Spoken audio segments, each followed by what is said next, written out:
Hope was never gentle in winter country. It arrived as labor, as numb hands against stone, as one more breath taken after the wind had already decided to steal it.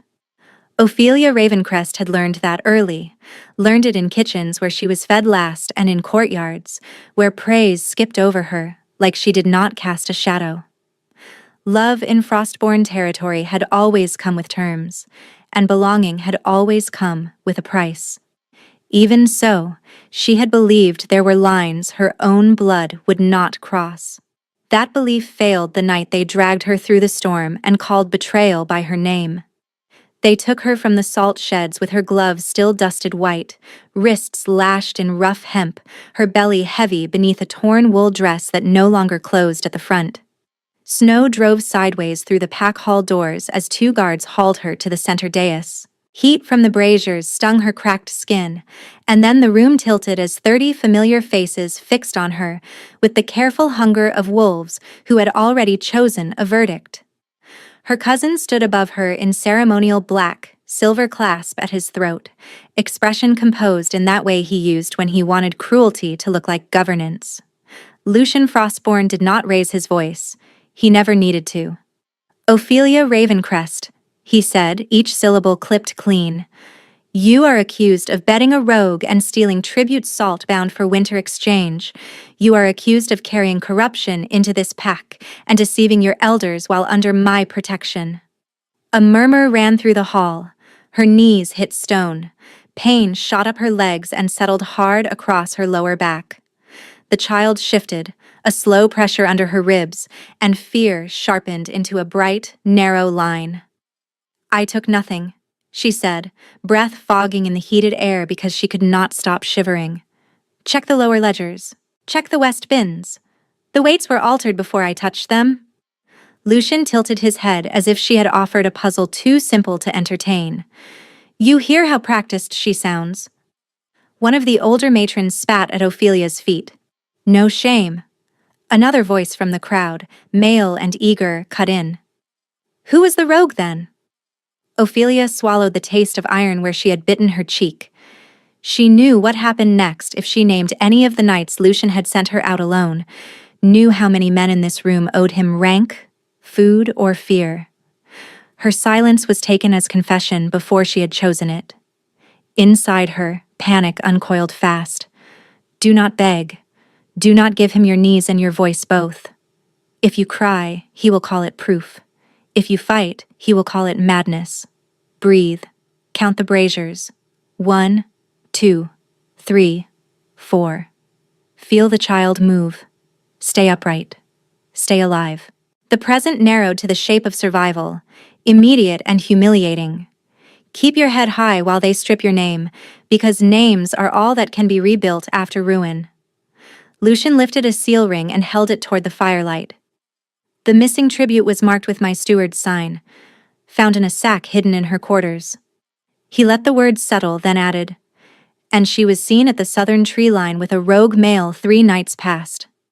"That was me hauling stone," Ophelia said, louder now, before fear could close her throat. "For your orders. For Windrider wall repairs. Same as every winter since I was 16.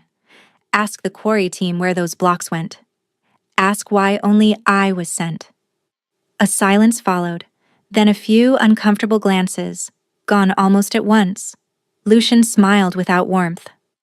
"Listen to this fiction. She now claims secret authority over border works in rival land." He descended the dais and crouched beside her, one hand tightening on her jaw hard enough to force her face up. To the hall, his posture read like concern. To her, the pressure was a warning she had felt for years. "You will not speak of duties that are not yours," he murmured, too low for others to hear. "You will not speak of things no one can prove." Then, still smiling, he straightened and addressed the elders. "As acting alpha, I move for immediate branding. Oathbreaker. Exile at once. No trial, no right of challenge, no witness call." An elder with cataract-clouded eyes hesitated. "She carries a child." Lucian's answer came smooth as polished bone. "All the more reason. A cursed line must not root here." The word cursed struck harder than the ropes. Ophelia jerked against her bindings and felt a hard band of pain seize low in her abdomen, then ease. Not now. Please, not now. She forced herself still. I am 7 months along, she said, each word scraped raw. You cast me out tonight and you are signing a death writ. Lucian did not look at her. You should have considered consequences before dishonoring this house. The brand was a narrow iron sigil heated until orange at the tip. They did not place it on her face or throat, where cruelty would be obvious even to allies. They pressed it into the outer skin of her left forearm, where sleeves could hide it later, and the scent of scorched wool and flesh rose in a wave that nearly emptied her lungs. She made one sound, small and involuntary, and hated herself for it. No one moved to help. No one asked for mercy. The child kicked once, sharp enough to steal her breath. By the time they cut her wrists free, her fingers would not close properly. Lucian tossed a bundle at her feet, a thin pair of worn boots and nothing else. No cloak, he told the guards, no escort. Let the storm decide whether she is guilty. He leaned close as they hauled her upright, lips near her ear. If you crawl back, I will take the child and tell them you beg me to. Walk north if you want any chance at all, then disappear. It was the first true gift he had ever given her. Direction.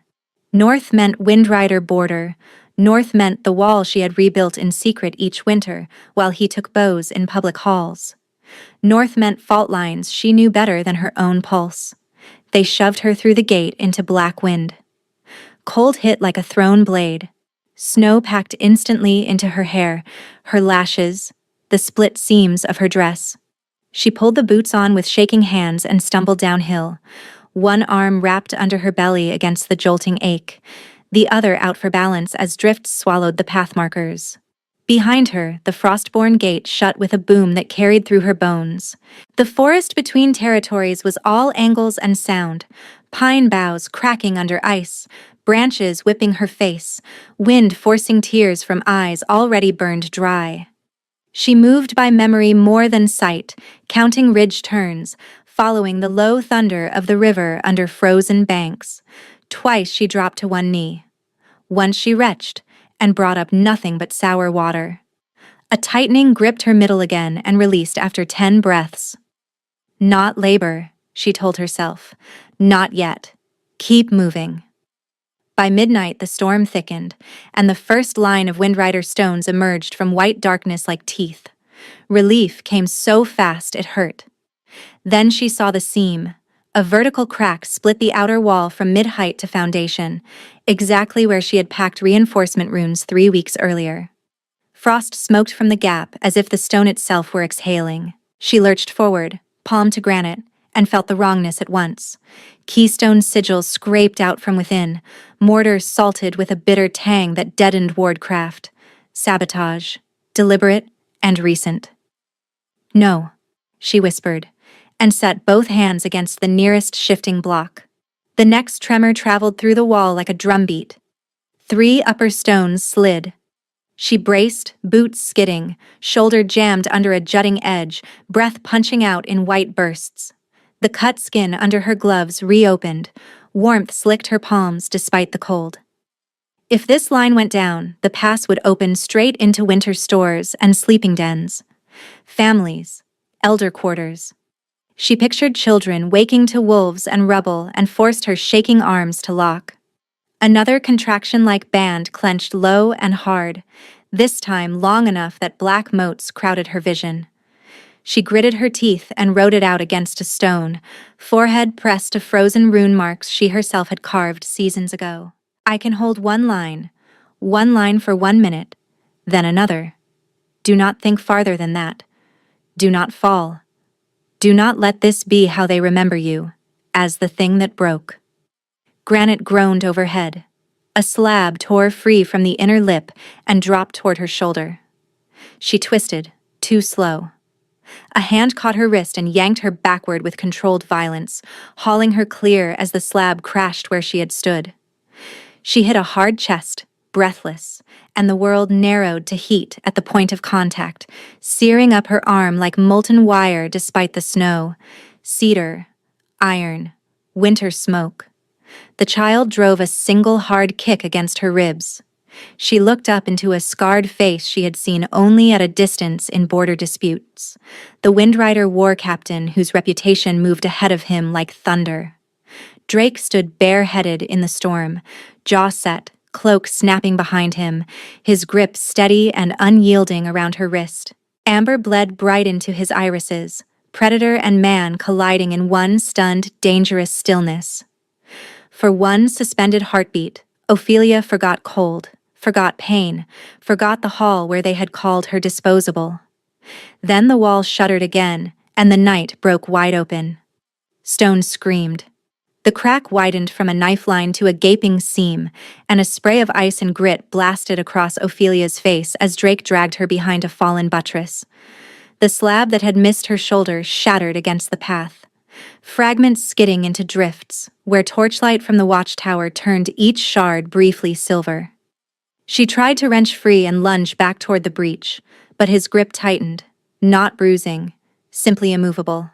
"Stay down," he said. "I cannot." Her voice broke on the second word. "The inner anchors are failing. If the third tier drops, it will shear the ward line and open the pass." His attention snapped to her as if she had struck him. Snow crusted his lashes, and one old scar cut pale through his left eyebrow to the top of his cheek. Nothing about him looked ceremonial. He looked built for weather and war, for holding a line until dawn. Yet in that brief stare, she saw calculation shift into recognition of expertise, and that unsettled her almost as much as the collapsing wall. Another tremor rolled through the stonework. Drake released her wrist only to seize her upper arm and pull her along the outer trench, keeping his body between her and the falling face of granite. They ran 3 strides before she faltered, pain banding low across her abdomen with a force that made her gasp. He stopped instantly, bracing her weight without comment, and she hated the weakness that made her cling to a stranger's forearm while the storm shoved at her back. Boots pounded from the tower stair. 4 Windrider sentries spilled into the snow, cloaks dark with ice, spears up until they registered Drake. Their formation tightened anyway, when they saw Ophelia's branded forearm and Frostborn stitching at the hem of her torn dress.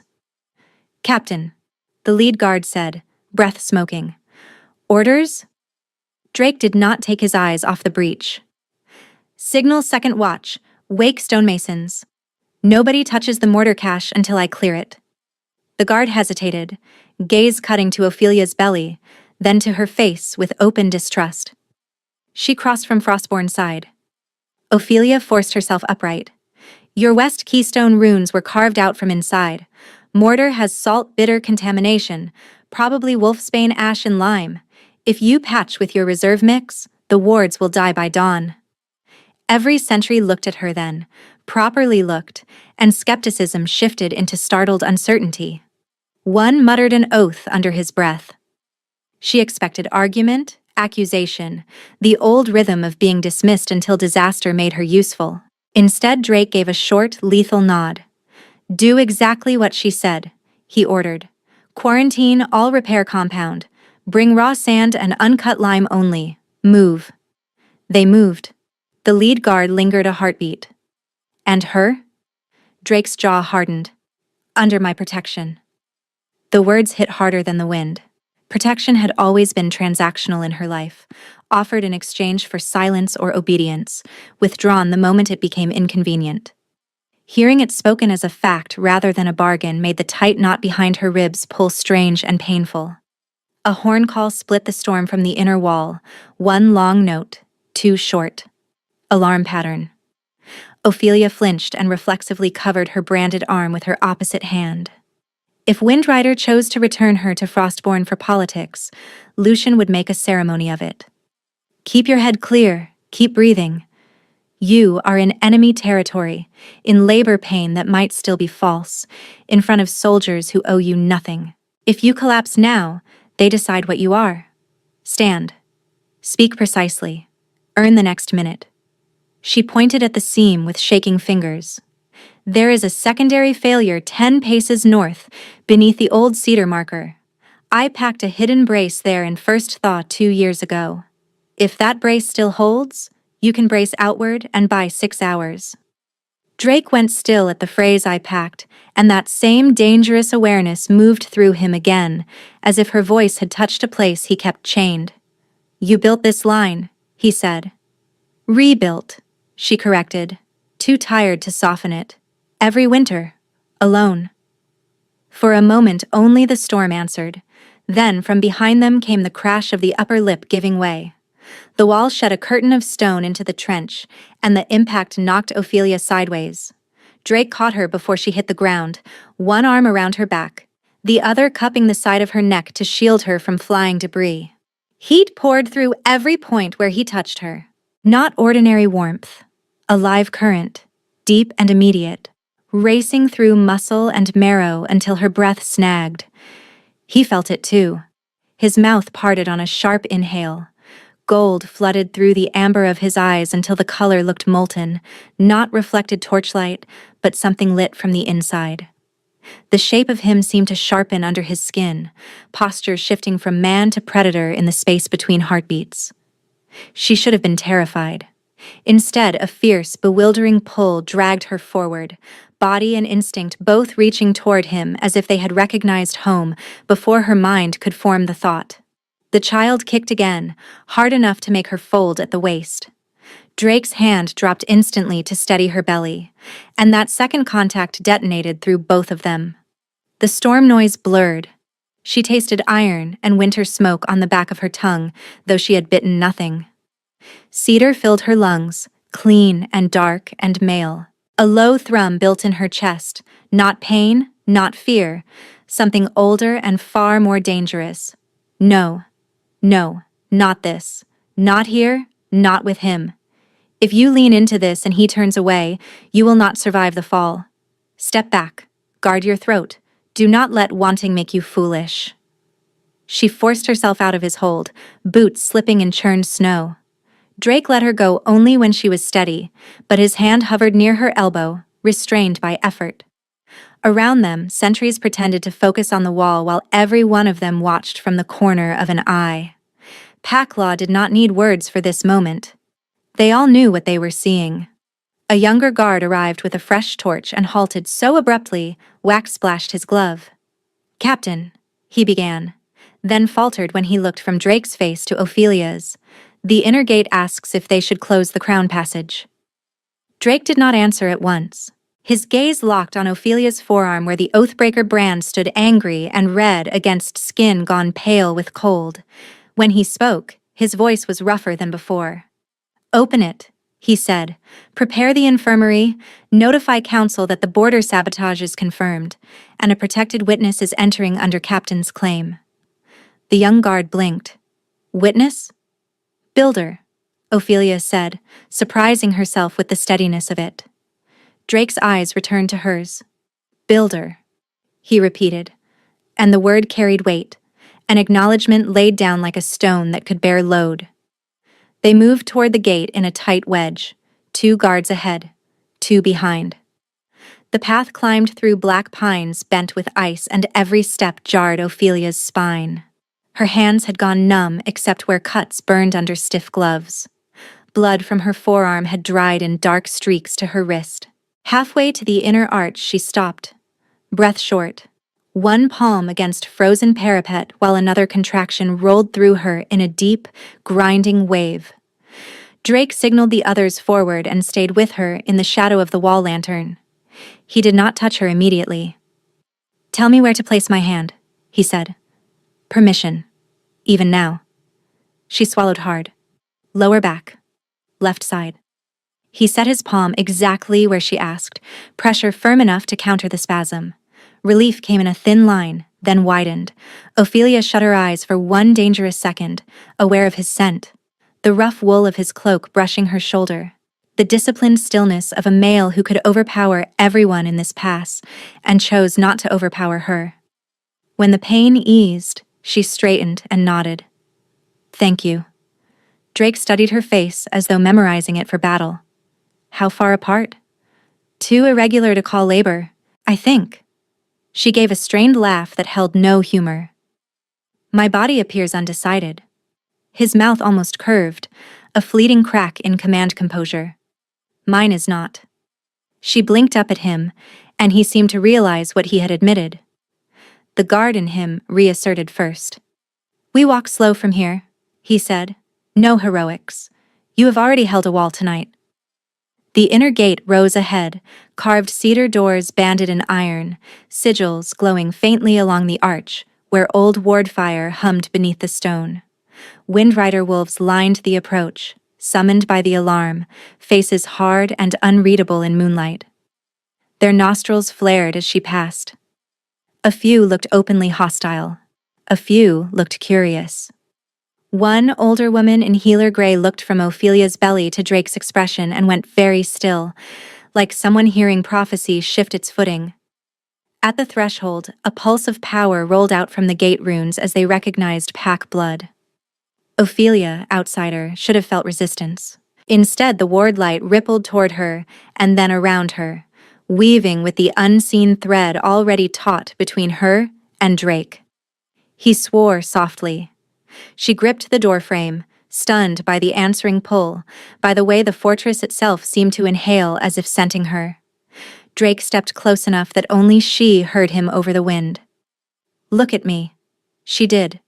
Gold still burned through his irises, fierce and undeniable, and beneath it she saw fear equal to her own, not of her, but of what she represented. A claim he could not command, a future he had spent years refusing. His fingers brushed her wrist once, barely there, yet the bonfire leapt alive again, running shoulder to spine. Tell me your name, he said, as if oath demanded it. Ophelia Ravencrest. His throat worked. I am Drake Windrider. A beat. And I know what this is. So did she. The knowledge landed like a blade and a blessing at once. Behind them, the breached wall groaned in the distance. Ahead, the gates of his territory stood open, and every watching wolf waited to see whether she would cross under his protection or turn back into the storm. Ophelia crossed. The ward light skimmed over her skin like cold water and then settled, not rejecting, not welcoming, simply acknowledging that she had entered under oath. The doors thundered shut behind the last sentry, cutting the storm to a distant roar. Inside the gate tunnel, heat from rune braziers rose in uneven drafts, carrying the scents of pine pitch, wet wool, and old iron. Her knees nearly gave way from the abrupt shift, from pain and exhaustion, and the strain of holding herself rigid through too many humiliations in one night. Drake did not touch her until she nodded. Then he took her elbow and guided her through inner courtyards lit by shielded lamps. Wolves moved aside for him with drilled precision and watched her with unguarded speculation. Gaze dropping to her belly, her branded arm, her frostborn hemline. No one spoke to her directly. No one offered comfort. No one spat either. The neutrality felt stranger than open contempt. The infirmary occupied the lower wing of an old barracks, stone floors scrubbed pale, shelves packed with dried herbs and ceramic jars labeled in careful script. Heat washed over her from a central hearth. It smelled of rosemary smoke and medicinal alcohol, clean enough to sting. A healer in gray stepped forward, silver hair braided tight down her back, and bowed first to Drake, then to Ophelia with formal restraint. Captain, the healer said, set her on the second cot. I am healer Mira. Ophelia sat because standing had become negotiation. Her hands shook so hard she could not work off her gloves, and when she tried to hide that, Drake crouched and held out his palm. May I? He asked. She stared at him. Men in authority had always treated access to her body as entitlement dressed as duty. The question itself scraped against old reflexes, against years of bracing for pain without warning. She gave a small nod. He peeled the gloves back millimeter by millimeter, careful around torn skin where granite had bitten through wool. Tiny shards glittered in both palms, embedded like salt crystals. She hissed despite herself. He paused immediately. "Do you want Mira to do this?" he said. "Or me?" "Why you?" "Because my wolf is loud and I need it leashed to something useful." The blunt honesty startled a breath of rough laughter out of her, brief and unwilling. "Useful sounds good." Mira brought a basin of steaming water, clean cloth, tweezers, and a shallow dish of amber oil. Drake washed his hands at the hearth first, then returned and sat on a low stool, her injured hands resting in his larger ones. He removed each stone splinter one at a time. Not fast. Not performative. Steady. Pain sharpened, then eased. His thumb brushed the heel of her palm after every extraction, not soothing exactly, more a grounded signal that the worst point had passed. He asked before turning her wrist, before cleaning the brand, before cutting away the fused edge of her sleeve where hot iron had caught fabric to skin. Each permission gave her one more inch of breathing room inside herself. Present tense pressed in, bright and unforgiving. "This is where I fail," she thought, watching his bent head, the scar at his brow, the concentration in his mouth. "I am trained for contempt, for orders barked like thrown stones, for kindness with teeth hidden behind it. I do not know what to do with gentleness that asks first. If I lean toward this, does that make me naive? Or simply tired of being afraid?" He can feel the bond. I can feel it too, a live wire under every thought, urging me to trust what I have never been allowed to keep. I want to sleep. I want to run. I want to place my forehead on his shoulder and stop deciding alone for 1 hour. I hate that wanting. I hate needing. I hate how relieved I am that he keeps proving he will stop when I say stop.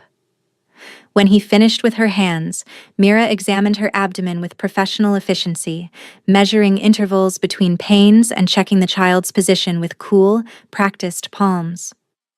"Not active labor," she said at last, "severe stress contractions. You require rest, heat, and no more heroics tonight."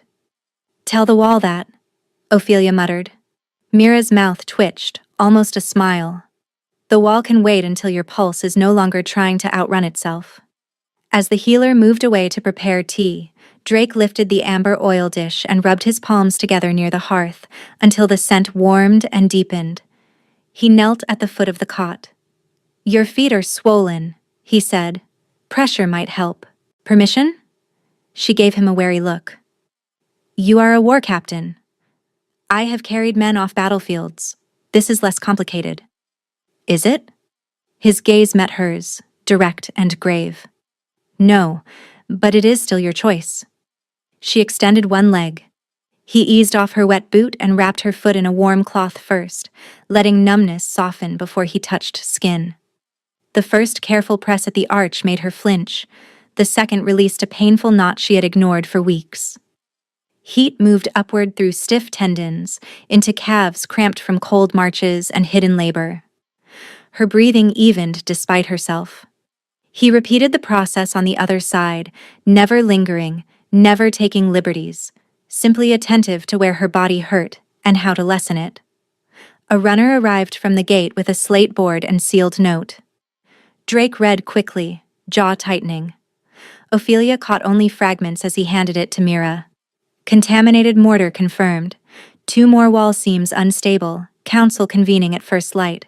He dismissed the runner and remained where he was, shoulders squared as if he could hold every threat outside by posture alone. The bond hummed between them, restless and hungry for acknowledgement. He kept it bridled with visible effort. When Mira finished bandaging the brand and pressing willowbark tea into Ophelia's hands, Drake stepped back to the door. "I will be outside." She frowned. "You do not need to guard me all night." "I know." "Then why stay?" He considered, then chose precision over comfort.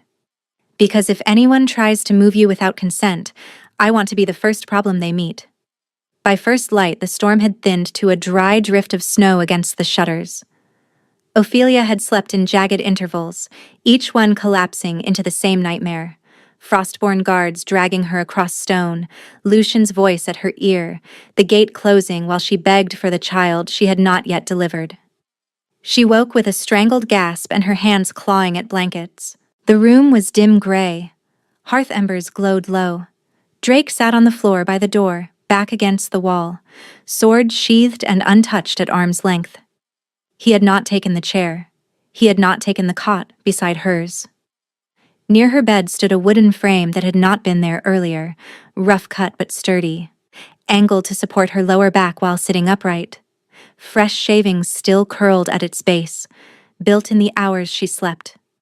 She pushed herself up, wincing. The frame took her weight exactly where pain usually seized. Relief slipped through her so suddenly it hurt. "You made this."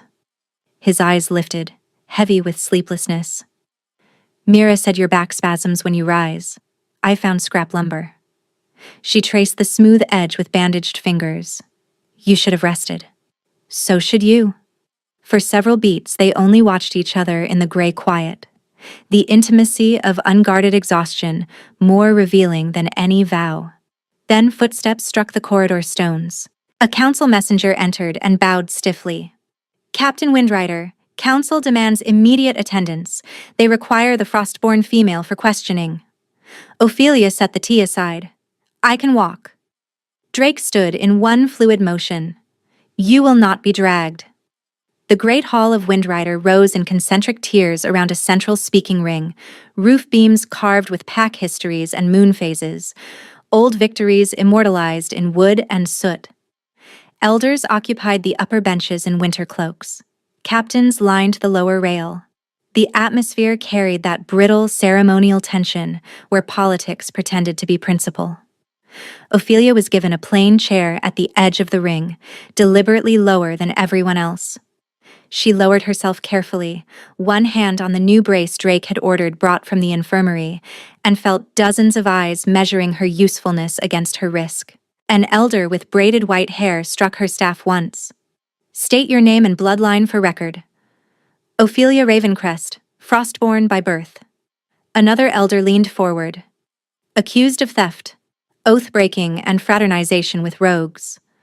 Why should Windrider harbor you?" Ophelia opened her mouth, but a guard stepped from behind and closed a hand around her upper arm as if positioning a prisoner. Reflex slammed through her body.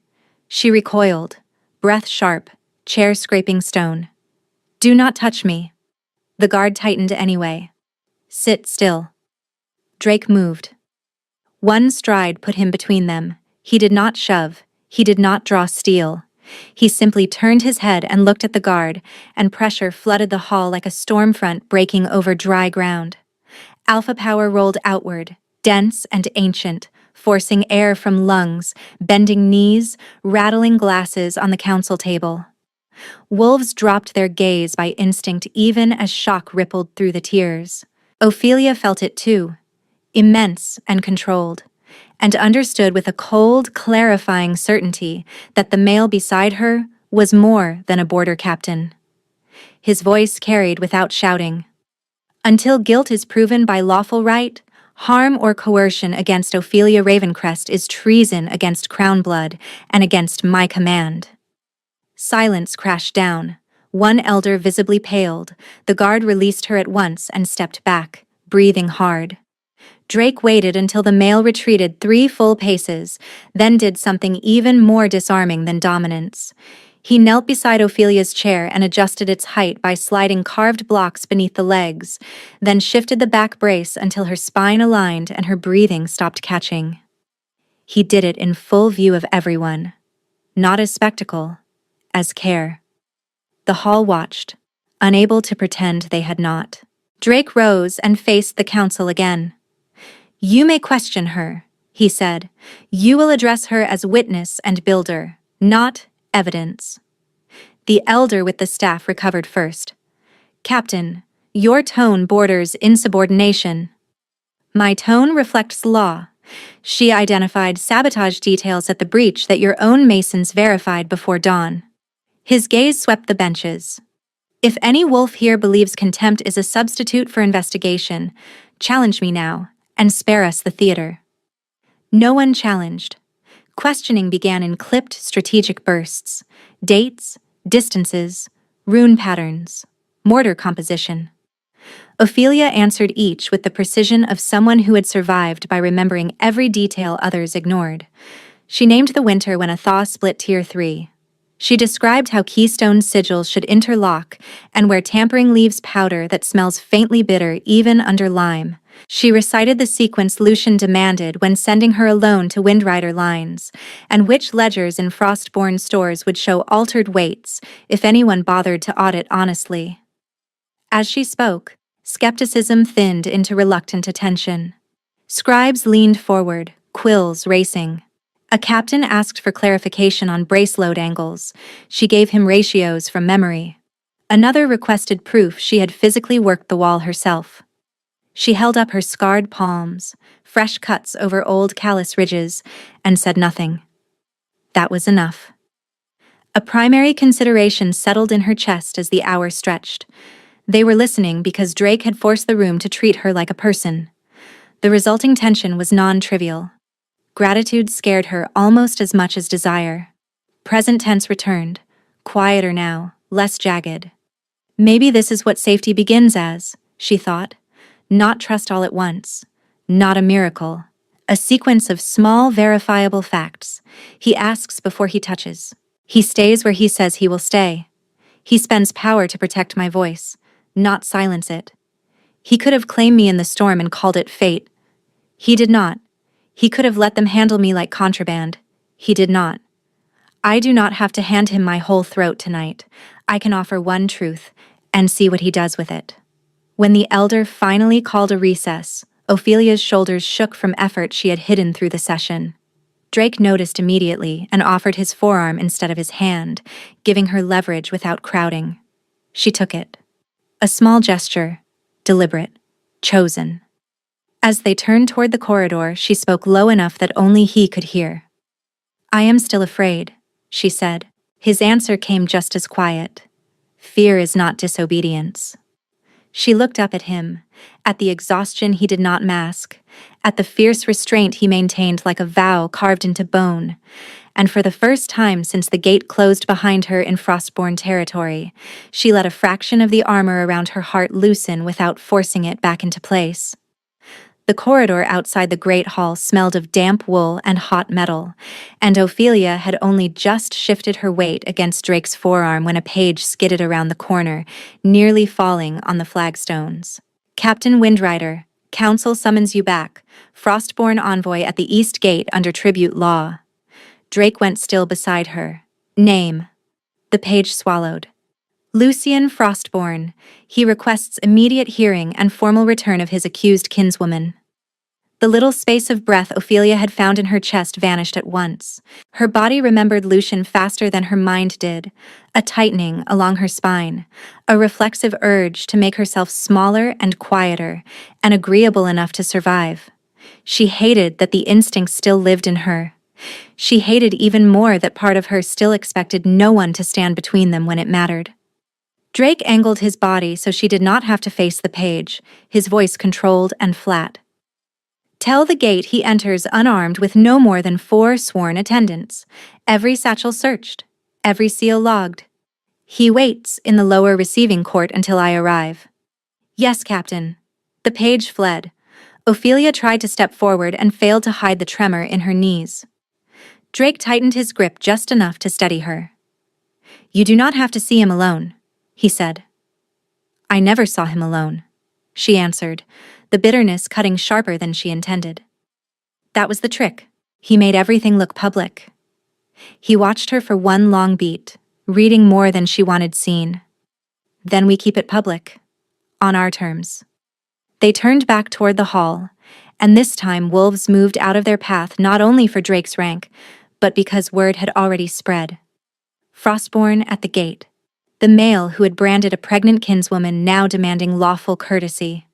Politics traveled faster than fire in winter.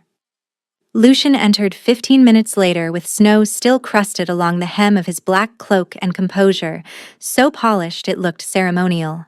He bowed to the council with exact propriety, then to Drake, then gave Ophelia a glance calibrated for maximum damage. Brief, disappointed, almost paternal. It made her skin crawl. He had brought 3 witnesses and a steward carrying cedar boxes of ledgers sealed in blue wax. He had also brought, with great theatrical humility, 6 casks of emergency reinforcement mortar as a goodwill offering to help Windrider repair the breach my wayward cousin damaged while fleeing justice. At the East Gate, before the envoy was admitted to council, 2 sample sacks from those same Frostborn marked casks had already been sent ahead to Segment 7 under Storm Expedite Protocol. The crux of his strategy emerged quickly. He did not simply want Ophelia dragged home for punishment. He wanted Windrider cornered into legitimizing him. If they returned her, he recovered his scapegoat and buried the sabotage. If they refused, he would accuse them of harboring a criminal and violating Winter Tribute Accords, then leak what he called sensitive lineage intelligence to rival factions waiting for weakness. When he said that, several elders looked sharply at Drake. So that was the second blade. He knew enough about crown blood to threaten exposure. Lucian unfolded the first ledger and set it on the central table. Missing tribute salt, marked by my steward's seal, and signed for by Ophelia Ravencrest. He slid a second document forward. Witness statements placing her with a rogue contact beyond sanctioned territory. And this, he added, tapping a third page, her own written admission, obtained before exile. Ophelia stared at the page and felt a cold fury clear the fear from her thoughts. The signature was a careful imitation of her hand, too careful. Lucian had copied her letters but not her pressure marks. Her true script leaned harder on descending strokes when she was forced to write standing. This one sat pretty and even across the line like a court clerk's exercise. One of the Frostborn witnesses, a broad-shouldered guard she recognized from grain inspections, lifted his chin and recited his lie without blinking. I saw her pass the tribute sacks to a rogue male by the south tree line. A second repeated it with slight variation. Rehearsed. Timed. Crafted for legal redundancy. Lucian let the statement settle, then turned to the elders with a sorrowful expression that almost made her laugh from sheer audacity. I raised her after her parents' deaths. I fed her in my own house. I sought correction before punishment. She repaid that mercy with theft and treachery. I ask only lawful return and the right to complete sentence. Drake did not look at Lucian. He looked at the ledgers. You will leave those records.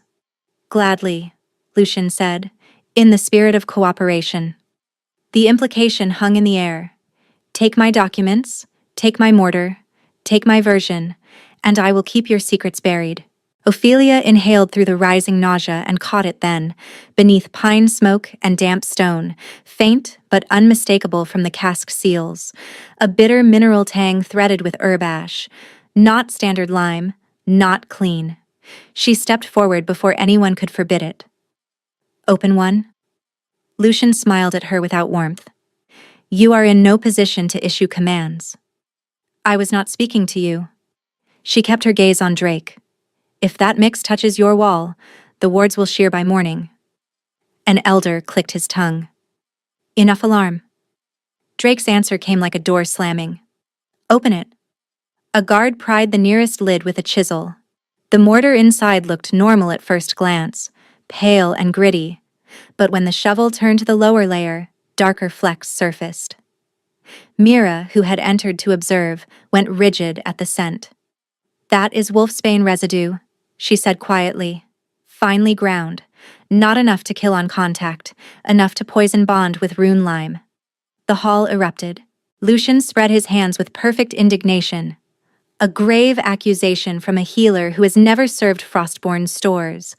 Cross-contamination happens in winter yards. Drake's voice cut through the noise. Seal every cask. Master Wren to assay now. Captain Ivor to inspect all active repairs for foreign compound. He shifted his attention to Lucian. If this is sabotage disguised as aid, you walked it into my keep yourself. Lucian's mouth thinned for the first time. Careful, Captain. Threat inflation does not erase your legal obligations. By the time the third council bell rang, Snowlight had faded to iron gray beyond the high windows, and every wolf in the room understood this had moved beyond one accused woman. This was leverage, succession, borders, winter supply lines, and who controlled the story when Stone began to fail. Ophelia sat again because the child had dropped low, and her back had started to pulse in deep, rhythmic pain. Drake noticed the shift in her breathing and, in full view of the room, moved her chair half a handspan away from the draft seam in the wall. He asked first before placing his palm against the brace to adjust it. Such a small act. Such a loud declaration. She kept her eyes forward and spoke so only he heard. He will push for public confession. He always does when records might break against facts. What does he gain if you confess here? Regency grounds, she whispered. Crisis management powers, shared pass command. He frames himself as the male who contained contamination between packs. Drake absorbed that without flinching. Then we do not give him theater. Present tense rose inside her in a hard, lucid wave. Stay with what is verifiable. He forged my name. He brought poisoned mortar and called it aid. He is pressing Crown Blood rumor because fear reorganizes councils faster than truth. I can map this. I can survive this. The bond to Drake hums like a second pulse, fierce and frightening, but he keeps offering choice where others offered orders. I am not required to surrender everything at once. I can choose one action, then the next, and call that courage even while shaking. Across the chamber, Lucian leaned toward the elders and lowered his voice just enough to force them to bend in and listen. I did not come only with complaints. I came with protection. My scouts intercepted correspondence from factions in the southern ridges asking pointed questions about Windrider Command blood. If disorder spreads here, they will test your border by first thaw. Return Ophelia. Recognize my emergency authority over shared fortifications, and I suppress those inquiries. Trade her for political quiet. Dress coercion as stability. An elder rubbed her temples. We cannot litigate lineage rumors while the wall is open. Another snapped back, and we cannot hand over a witness during active sabotage. The debate spiraled. Some wanted Ophelia confined for her own safety, which meant removed from decisions. Others demanded immediate right challenge between Drake and Lucian, which risked turning legal inquiry into spectacle. Through it all, Lucian watched Ophelia with the calm of someone certain he could still predict her breaking points. He should not have been certain anymore. A runner burst through the side doors, breath ragged. Report from West Repair Line. Segment 7 rebond failed. 2 masons collapsed with toxin reaction after handling emergency mix from Frostborn casks before quarantine order reached them. They are alive, but the inner seam is sloughing. Mira went white. How long? Less than an hour before Tier 2 gives. Sound vanished for Ophelia except for the blood in her ears. Segment 7 sat above the old culvert, the weak underbelly she had warned about years ago. If it failed now, collapse would run inward, not outward, driving weight into storage tunnels and lower den corridors. Lucian did not even bother hiding his satisfaction. A tragic misunderstanding, he said softly, all the more reason for coordinated authority. Drake took one step toward him, and the temperature in the room seemed to drop. You poisoned my wall and call it coordination. Lucian met his stare. Prove intent. That was his shield. Always. Make cruelty technical. Force burden of proof onto the injured. Another horn sounded outside, then another. Rapid and wrong. Not border alarm. Internal breach signal. The doors slammed open again. Captain Ivor strode in, snow across his shoulders, face carved hard. Critical update. Someone removed 3 keystone runes from Segment 7 after dawn inspection. Not weather damage.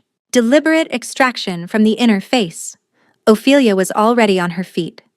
Pain knifed across her lower belly and down her thighs, stronger than before, but she locked her knees and held. He is running the same pattern as the first breach. Strip runes, contaminate rebond, force collapse, then blame whoever he marked. Lucian spread his hands. Wounded innocence perfected. You are unraveling, cousin. She turned to the council and spoke over him. Check his ledger hooks. Third column, winter weights. Frostborn clerks use inward hooks on shared pass entries. These are outward. He copied from old Windrider forms and missed the convention. Check the wax, too. Steward seal is left-handed. The press angle on these is right. Silence. Then scribes lunged for the documents. Drake's gaze snapped from her to the pages and back. Pride and fury warred in his expression. You saw that at a glance. I survived him. Pattern recognition was mandatory. Before anyone could respond, a third runner stumbled in. This one from the east parapet, voice cracking with urgency. Section 7 has started to fall, culvert stones shifting inward. Families from lower dens are evacuating. We need master authority on whether to seal the Moonwell corridor. Seal the Moonwell corridor and half the displaced would be trapped in freezing outer wards. Leave it open and panic could flood the central keep. Critical. Now. Drake issued 3 orders in rapid succession, each precise. Evacuate lower dens to upper granaries. Open Moonwell corridor with armed escort. No one uses Frostborn materials. Pull raw stone from reserve yard. He looked at Ophelia.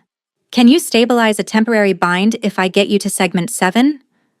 Another contraction seized her so hard she grabbed the edge of the council table. This one did not fade quickly. Warmth slid down the inside of her thigh beneath her skirts, and fear flickered sharp and immediate. Not yet. She forced a breath and raised her head. I can, she said, voice rough but steady. But only if I touch the failed keystone myself. Lucian laughed once, low and disbelieving. Listen to her. She can barely stand. Ophelia met his eyes and felt, for the first time in years, not small, but dangerous. I carried your winters, she said. You taught me exactly where to break you. The hall shook with a distant impact as another section of wall gave way. Dust sifted from the carved beams. Wolves shouted in the corridor.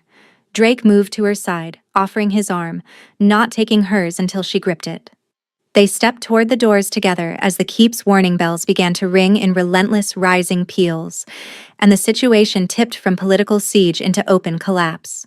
They stepped into a keep already in motion, bells hammering through stone and bone while wolves ran in coordinated lines toward the west ascent.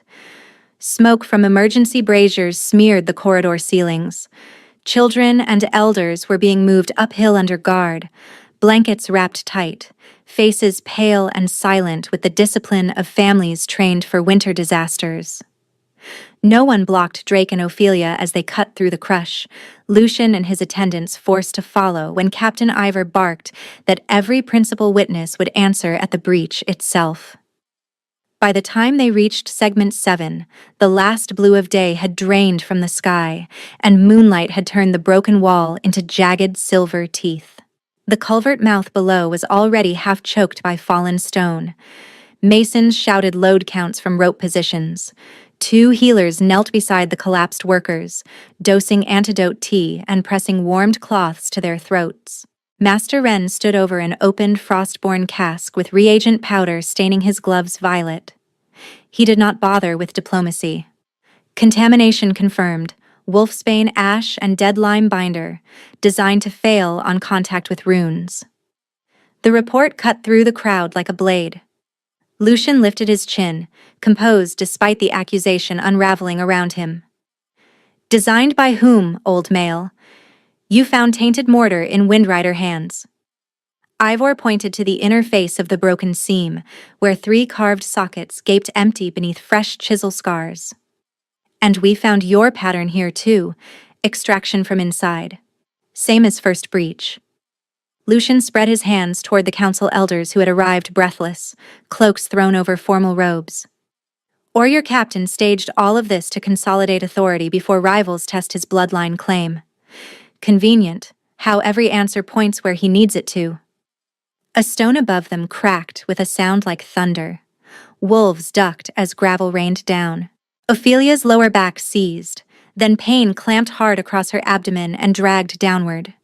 She bent, palms to her thighs, fighting for breath while warmth tracked along her inner leg again. Drake's arm came around her shoulders at once, supporting without lifting. "Say the word and we pull you back," he said near her ear. She shook her head through clenched teeth. "If I leave this line, he owns the story." Lucian heard and smiled, small and vicious. "Listen to her. She is bleeding and delirious, and still you treat her as a legal instrument." That did it. The elder with the white braid struck her staff against stone. "Enough. Moon Court is invoked on sight. Trial of Stone under emergency statute. Accused and accuser present. All testimony witnessed under ward." Murmurs rippled outward. Trial of Stone was old law, builder law, rarely called because stone memory could not be rehearsed or bribed. It either answered or it did not. Drake turned to Ophelia, face tight with restraint. "You do not owe anyone this tonight." Present tense rose clean and fierce through the pain. "This is the edge. If I let him speak for me, I stay alive and disappear. If I step forward, I may fall in front of all of them, but I will fall with my name in my own mouth. I am afraid. I am exhausted. I am still shaking. None of that changes the math."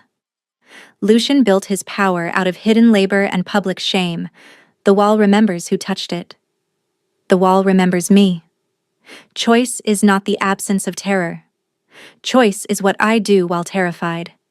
She straightened and met the elder's eyes. "I invoke the right myself." The circle opened around the fractured keystone, guards driving iron stakes to hold a safety rope that nobody believed would hold if Tier 2 came down. Ophelia stepped past it anyway. Each pace jarred her hips. Snow soaked her hem. Blood marked the path in narrow drops behind her, visible in moonlight, and still she kept moving until she stood with both hands above the split rune core she had once carved in secret. Lucian's voice followed, sharpened now. "Builder's right requires capacity. She has none. Deny this farce, and return her." Ophelia did not look back. "Come closer if you want to lie where stone can hear you."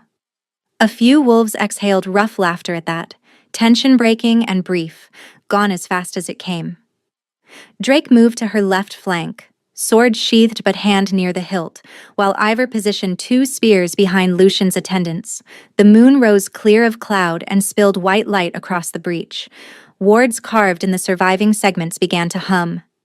"State claim," the white-braided elder commanded. Ophelia pressed both cut palms to the keystone and nearly cried out as cold slammed through her bones. "I claim deliberate sabotage by Lucian Frostborn.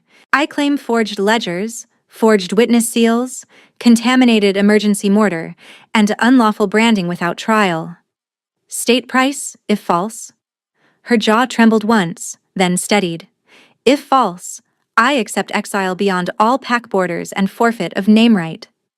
Drake's head snapped toward her. "Ophelia." She kept her hands on stone. "Do not stop me." The right answered.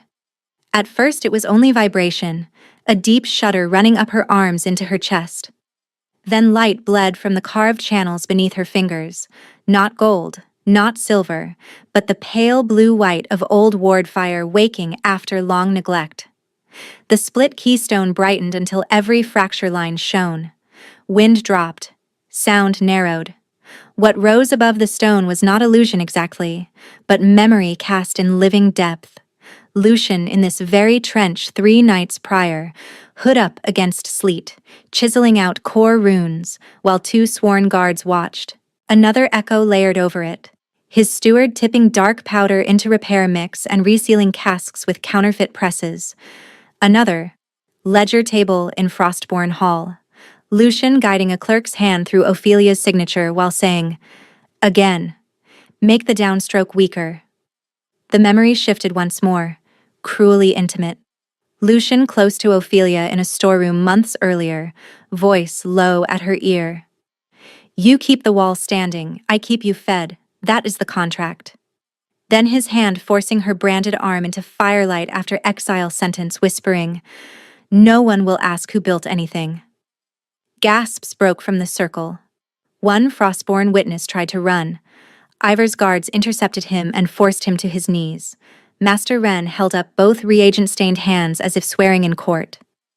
Stone memory corroborates assay sequence. Ophelia swayed, vision blurring at the edges.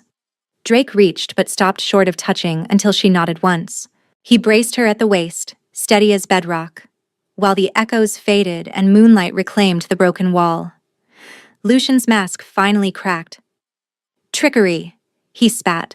Windrider sorcery. She has always been unstable, always hungry for attention she did not earn. Ophelia turned then, blood on her palms, snow on her hair, voice hoarse but carrying. I earned every winter you stole. He shifted with a snarl, bones rippling under skin, claws breaking through his gloves as he lunged straight for her throat. The move was fast, desperate, and utterly predictable to someone who had watched him weaponize panic for years.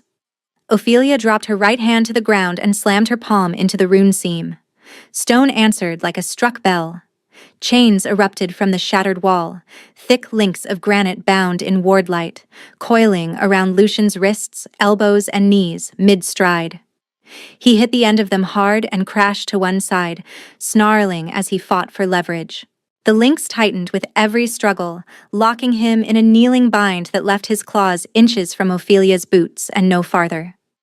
Drake's sword cleared in one fluid draw and settled at Lucian's throat. His voice was quiet enough to be more frightening than a shout. Move again. Lucian froze, chest heaving, eyes wild. You would spill noble blood for her. For attempted murder in Mooncourt, Drake said. I need no other reason. The white-braided elder stepped forward, face set in judgment. Lucian Frostborn, you have been witnessed in sabotage, fraud, coercion, and assault under right protection. Do you contest sentence before pack law? Lucian laughed, ragged and mean. Pack law bends to whoever holds food in fear. You think this female can run fortifications? She was born to carry disgrace. Ophelia knelt despite the pain and looked him level in the face. I carried your winters, not your sins. He bared his teeth. You are nothing without our name. Her answer landed clean as cut stone. Then watch me keep mine. She rose, one hand on Drake's forearm for balance, and addressed the council before anyone else could reclaim the moment. Under Shared Pass Statute and Emergency Mooncourt Authority, I request sentence. Permanent rune branding of treason mark visible in all territories, stripping of rank and holdings, dissolution of blood right claims, and exile through the dead pass at first light, with no armed escort beyond boundary stones. The elder turned to the ring of witnesses. Recorded and witnessed? Witnessed, came back from Ivor, Wren, Mira, and 3 council voices in succession. Lucian thrashed once against the stone chains, then sagged when the ward light tightened around his limbs. You think this ends with me? He hissed at Drake. Rivals already sent your crown blood. They will come. Drake did not look away. Let them. Sentence was carried out on the spot. A law warden heated the treason sigil in a brazier until it glowed dull red, then pressed it to Lucian's forearm while 2 guards held him fast. His shout echoed off the broken wall and vanished into the night wind. No spectacle followed, no cruelty added beyond law. His seal ring, signet chain, and account keys were removed and placed in a marked evidence chest. The forged ledgers and contaminated mortar samples were logged beside them under Wren's hand for cross-pack record at dawn. Frostborn attendants who had lied under right were bound for tribunal review. When it was done, the chains loosened just enough for transport manacles to replace them. Lucian was hauled to his feet, stripped now of ceremonial cloak, and every emblem he had worn into Windrider as leverage. Ophelia watched him taken down the torchlit path toward holding cells carved into the inner bastion. She expected triumph and found something steadier, heavier, far more real. The long, shaking release of a life spent bracing for his next command and discovering there would not be one. Behind her, Segment 7 groaned but held under emergency braces. Beside her, Drake slid his sword home and turned, careful and fierce, toward the woman who had just rewritten the law of her own survival while the wall still trembled under moonlight. He did not touch her right away.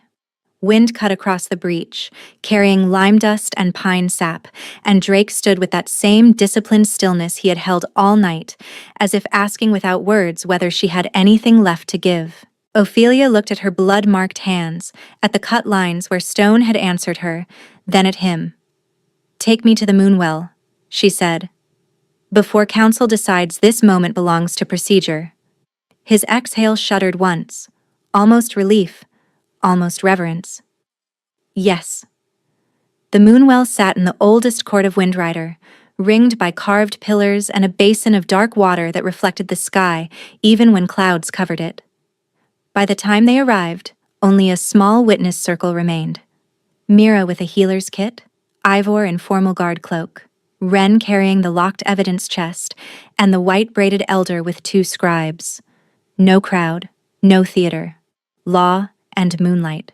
Wren knelt first, setting the chest on the stone plinth. For record, Lucian Frostborn's signet, chain, account keys, forged ledgers, false witness seals, and contaminated mortar samples are sealed under dual marks. He pressed his hand to wax, then nodded to Ivor, who added his own imprint.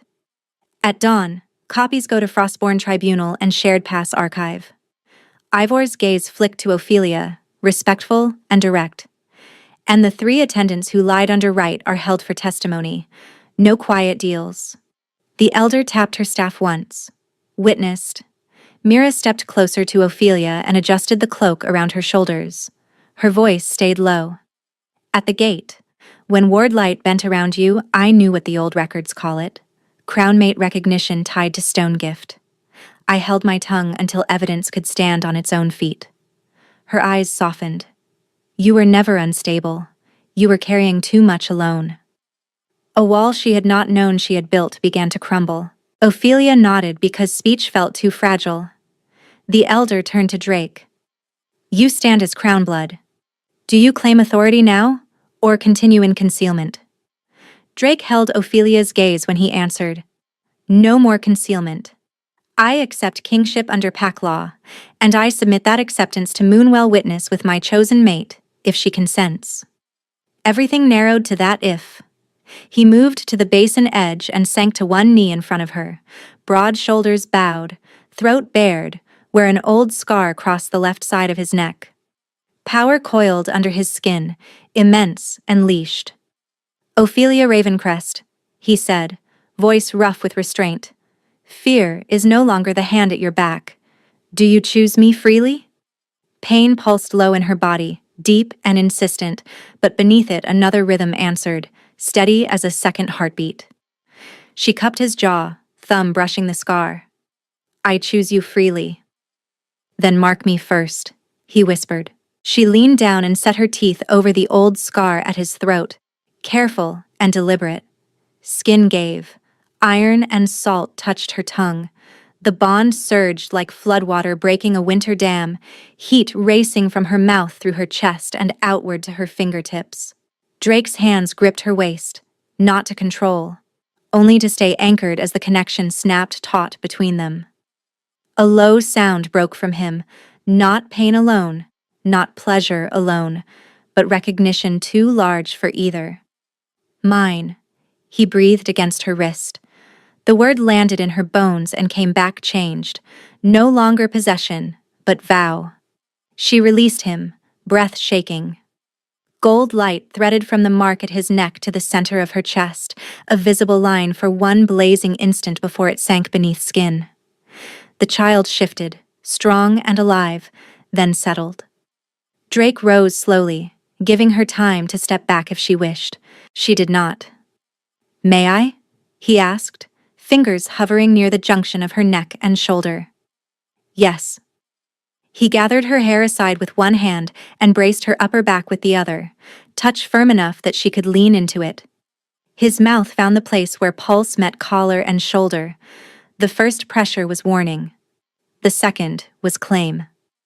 Sharp pain flashed white, then transformed almost immediately into a deep, spreading warmth that unraveled months of bracing muscle by muscle. Her knees softened. He held her upright without tightening too hard. Light spilled again. Gold shot through with pale stone blue, weaving from his bite into her brand-scarred arm, across her ribs, down to the child.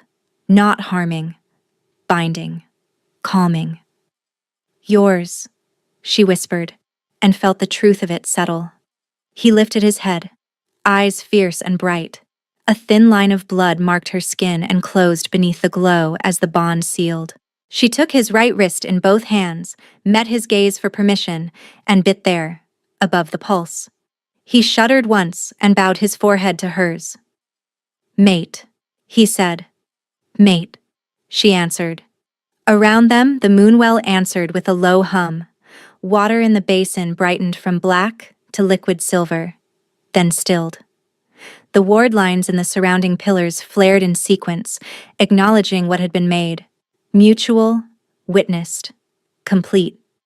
When it was done, they stayed wrapped around each other, breathing in the same cadence, his hand spread protectively over the curve of her belly. For the first time in years, silence did not feel like danger. It felt like shelter.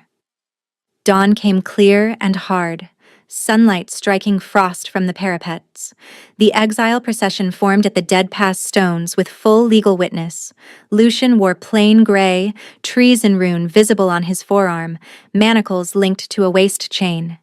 He looked smaller without insignia, though hatred still sharpened his mouth. The white-braided elder read sentence in formal cadence. Rank stripped, holdings dissolved, blood right revoked, exile beyond boundary with no escort after marker 3. Lucian twisted toward Ophelia, where she stood beside Drake, cloak clasped at her new mark. This pack will break you the way yours did. She held his stare, calm and unflinching. You do not command my winters anymore. At marker 3, guards removed the final chain and stepped back. Lucian crossed into the pass alone. No one followed. By the second week of first thaw, Windrider's great hall filled again, this time with builders, sentries, elders, and families who had sheltered through the breach. Wren presented final assay tablets and ledger comparisons. Every contested item from the evidence chest had been copied, signed, and accepted into shared pass record.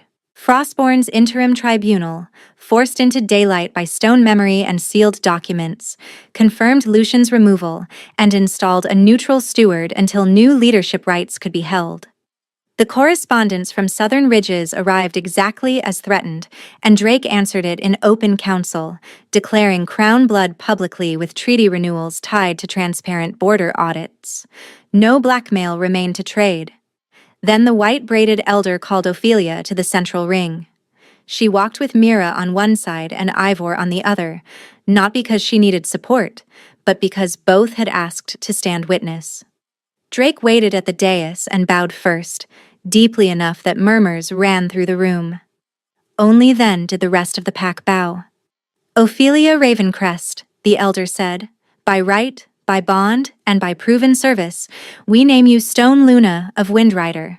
Authority over fortification law, testimony protections, and communal build rights rests with you. Ophelia took the carved moonstone torque and settled it at her throat. Then hear my first law, she said, voice carrying to the rafters. No wall stands on invisible labor again. Every winter build will be logged by crew and witnessed at shift change. No single wolf works the outer line alone. A beat of silence, then fists struck chests in assent, one row after another. Spring arrived with wet earth scent and river thunder under melting ice. Labor took her at dawn in the same infirmary where she had first slept behind a locked door without fear. Mira commanded the room with brisk tenderness. Drake stayed at Ophelia's shoulder, counted breaths when pain crested, and let her crush his marked wrist without complaint. By sunset, their daughter wailed once, furious and alive, then quieted against Ophelia's skin. A faint glimmer, pale gold edged in stone blue, flickered at the infant's sternum and vanished. Mira smiled as she wrapped the child. Strong lungs, strong bond. 3 days later, Ophelia carried the baby to the rebuilt western wall. Every brace sat where it should. Every rune line was visible, paired and signed. Wolves gathered along the parapet, winter crews and elders shoulder to shoulder. At Ivor's signal, the pack bowed to Ophelia first, then to Drake when he stepped beside her, and finally to them together when he tucked his hand over hers on their daughter's back. The wall behind them held, whole and glowing in morning light, and Ophelia stood unafraid, claimed, and fully home.